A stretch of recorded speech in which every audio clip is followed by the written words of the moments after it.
আসসালামু আলাইকুম। সবাই কেমন আছেন? আশা করি সবাই খুব ভালো আছেন। আল্লাহ আপনাদের সবাইকে খুব ভালো রাখুক সে দোয়া করি। আজকের মার্কেট নিয়ে আমাদের আসলে আবার ডিএস ইনডেক্স বা ঢাকা স্টক এক্সচেঞ্জের যে ইনডেক্সটা নিয়ে আমরা প্রত্যেকদিনই আলাপ আলোচনা করি। আপনাদের সাথে শেয়ার করি আসলে বিষয়গুলো। জানি না কার কেমন লাগে অবশ্যই জানাবেন যদি আপনাদের ভালো লাগে। আর যদি খুব ভালো লাগে সেক্ষেত্রে হচ্ছে আপনারা শেয়ার করতে পারেন।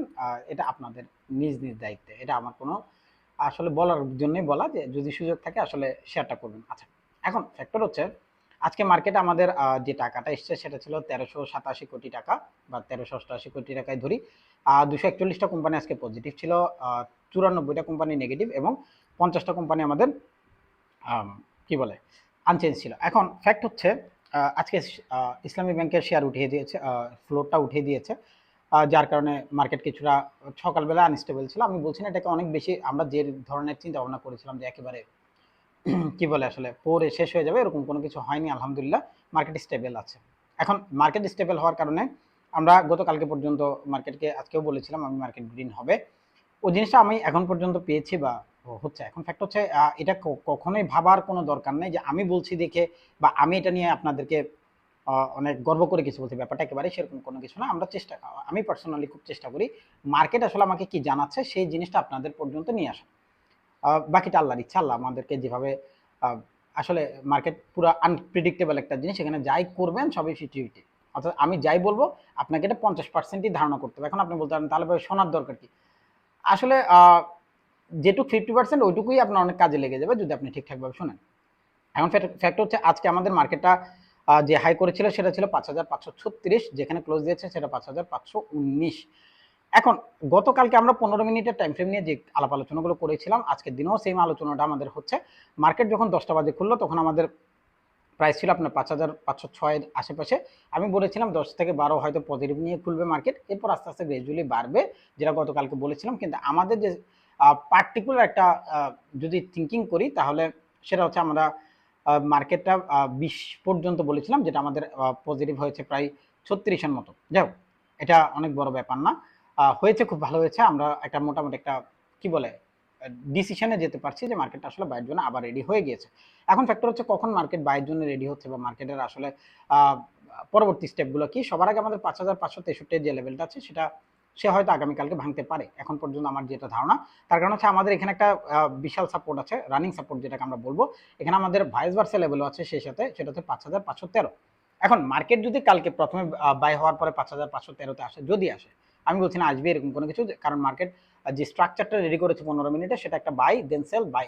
তো এখন এটা মার্কেটের একটা স্ট্রাকচারাল ইস্যুস। সে যদি আবার আগামীকালকে ৫,৫৪০-এর আশেপাশে যদি ওপেন হয় তাহলে ৫,৫২৬-এ এসে আবার সাপোর্ট করবে, সাপোর্ট করে দেন আবারও পড়ে যাবে। তো আমার কাছে এখন পর্যন্ত মার্কেটের যে মেজর সাপোর্ট সেটা ৫,৫১৩। এখন ফ্যাক্টর হচ্ছে ৫,৫১৩ থেকে ৫,৫৬৩ পর্যন্ত ৫০-এর একটা গ্যাপ। এখন এই ৫০-এর গ্যাপের উপরে যদি মার্কেট কালকে ক্লোজ করতে পারে, খুব খেয়াল করেন ব্যাপারটা, আমি আবার বলছি, কালকে যদি মার্কেট এই ৫,৫৬৩ এর উপরে গিয়ে ক্লোজ করে, তারপর হচ্ছে আমাদের পুরো একটা ডিসিশনাল বায়াসড হবে যে মার্কেট আমাদের যে রেড ক্যান্ডেলটা গতকালকে করেছিল সেটা আমরা যদি হিসাব করি, গতকালকে রেড ক্যান্ডেলটার হাইস ছিল ৫,৫২৬ থেকে ৫,৪৬২ পর্যন্ত। তো এই ৪০-এর যে গ্যাপ, সরি এই ৬০-এর যে গ্যাপ, এই ৬০-এর গ্যাপটা আমরা কি করব, আমাদের সাপোর্ট হিসেবে পরবর্তীতে কাজ করবে যদি ৫,৫০০-৫,৬০০-কে উপরের দিকে ব্রেক করে ফেলে। তো তখন কি হবে, ৫,৬০০, ৫,৭০০, ৫,৮০০ পর্যন্ত আমাদের একটা গ্যাপ আমরা পেয়ে যাব, যেটা আমাদের ৬,০০০ পর্যন্ত হয়তো উঠতে পারে। খুব খেয়াল করেন, ওটা আমাদের অনেক পরের হিসাব। আমার যতক্ষণ পর্যন্ত ৫,৫৬৮-৬৩ এর উপরে গিয়ে মার্কেট কালকে ক্লোজ করতেছে না, ততক্ষণ পর্যন্ত অনেক বড় কোনো অ্যাক্টিভিটি নেই। কেন? ৫,৫৬৩ পর্যন্ত মার্কেটটা একটা সিঙ্গেল ক্যান্ডেলের বডি হিসেবে কাজ করে যাচ্ছে, যেটা ৫,৪৬০-এ গতকালকে রেড ক্যান্ডেল করার পরও আমাদের কি আছে, বডি হিসেবে আছে। কেন? ক্লোজিং টাইটের ভেতরে ছিল। তো যাই হোক, এখন আমার মূল যে বক্তব্য যেটা নিয়ে আমি আসলে কাজ করতে চাচ্ছি সেটা হচ্ছে ১৫ মিনিট আগামীকালকে আমাদের এখন পর্যন্ত মার্কেট বাই, অর্থাৎ আগামীকালকে আমি মার্কেটে এখন পর্যন্ত বাই বায়াসে আছি। কেন? মার্কেট যে ছোট্ট ক্যান্ডেলটা করেছে, যেটাই হোক, সেটা ছোট হোক বড় হোক নো প্রবলেম, উপরের দিকে একটা শ্যাডো রেখে দিয়েছে, যেটা ফিল আপ করার জন্য সে কালকে যাবেই, যাবে, পসিবিলিটিস অনেক বেশি। এখন বলতে পারেন ভাই রেড ক্যান্ডেলের শ্যাডো নেয়নি কিন্তু গ্রিন ক্যান্ডেলের নেবে কেন?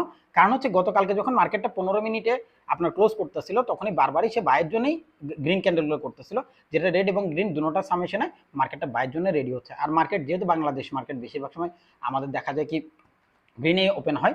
সো ওই জিনিসটা সে গ্র্যাজুয়ালি বাইরের দিকে নিয়ে গিয়েছে, খুবই সুন্দর। তো আমি এখন পর্যন্ত আসলে আলহামদুলিল্লাহ চিন্তা ভাবনা করছি, বা আমাদের আসলে এখন পর্যন্ত ধারণা যেটা, সেটা মার্কেট আগামীকালকেও গ্রিন থাকবে। সো আমি 5563 এর উপরে লেভেলকে এখন পর্যন্ত আসলে গ্র্যাজুয়ালি থিঙ্ক করছি, যেটা মার্কেটের জন্য খুবই ভালো একটা বায়াস্ট হতে পারে যদি আগামীকালকে মার্কেট গ্রিন হয়। তো আর যদি না হয়, আর এটার নিচে যদি ক্লোজ করে, সেটা পরেরটা পরে আমরা আগামীকালকে আবার একটা ডিসিশনাল বায়াস কি হবে সেটা নিয়ে আলাপ আলোচনা করব। এখন পর্যন্ত মার্কেট গ্রিন। এবং এই পুরো সপ্তাহের আমরা যে উইকলি অ্যানালাইসিসটা করেছিলাম, সেটার মধ্যে আমরা জিনিসটা একদম ক্লিয়ার সেন্সে বলছি যে মার্কেট এই সপ্তাহে পুরোটা গ্রিন থাকবে, এবং গতকালকের ভিডিওতেও আমি কিন্তু একই কথাটাই বলেছি। তো চেষ্টা করি, দেখি আল্লাহ আমাদেরকে কোথায় নিয়ে যায়, এবং পরবর্তী যে ডিসিশনাল এরিয়াগুলো আস্তে আস্তে সেগুলোতে যেন আমরা সুন্দর একটা ডিসিশন নিতে পারি। আর আমার হোয়াটসঅ্যাপ ফ্রি গ্রুপে আপনারা জয়েন করেন, আমার পেইড গ্রুপে জয়েন করতে পারেন, যেটা আমি সিগন্যাল দিই। ওখানে আমাদের অলরেডি দুটো আজকেই দুটো আমরা সিগন্যাল অলরেডি প্রোভাইড করছি। দোয়া করবেন যেন আপনাদের সাথে থাকতে পারে, আপনারা আমার সাথে থাকতে পারেন, সে দোয়া আমি করি আল্লাহর কাছে। এবং আপনার পরিবারের প্রত্যেকটা সদস্য আল্লাহ আপনাদের সবাইকে খুব ভালো রাখুক, সে দোয়া করি। আপনার শরীর সুস্থ থাকুক এবং আপনার মনও খুব ভালো থাকুক, সে দোয়া। আসসালামু আলাইকুম, সবাই খুব ভালো থাকবেন, আল্লাহ আপনাদের সবাইকে সুস্থ রাখুক। আসসালামু আলাইকুম।